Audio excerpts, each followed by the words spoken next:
Hey there, everybody. Joel here. Good morning.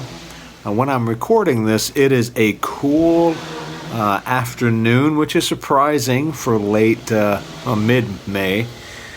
And I was reading across this the other day, and I wanted to share it with you. A passage some of you are very familiar with, Acts chapter 2, verses 42 through 47.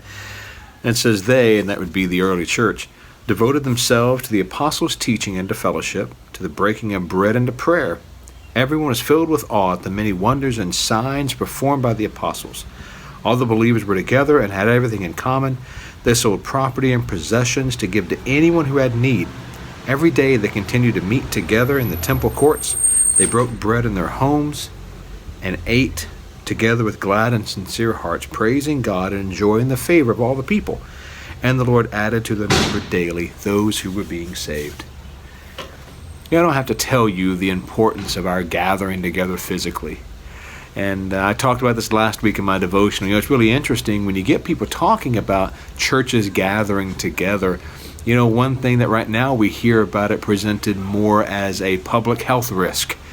And, as Christians, we shouldn't be surprised by that. People who aren't part of the church, that haven't experienced these moments like what we see in Acts chapter 2, they've not experienced the power of corporate worship or coming together to study the Word, or just even just seeing other Christians and being together. They don't realize that power. So we shouldn't be surprised when they just look at it as something frightening, as a gathering of a bunch of people that could get others sick. And it really got me thinking how these are the moments that we begin to really remember as Christians how precious that fellowship is, and we look forward to the day that we're going to be all together again, and we're going to experience moments like this again, that we're going to be able to fellowship together, we're going to be able to worship together, we're going to be able to see, lay eyes on each other again.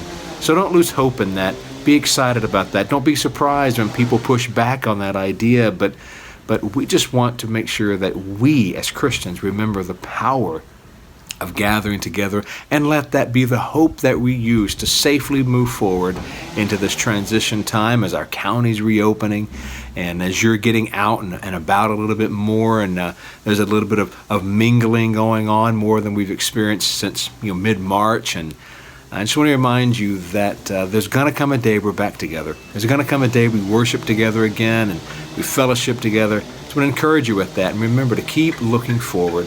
Wash your hands. Have a great day.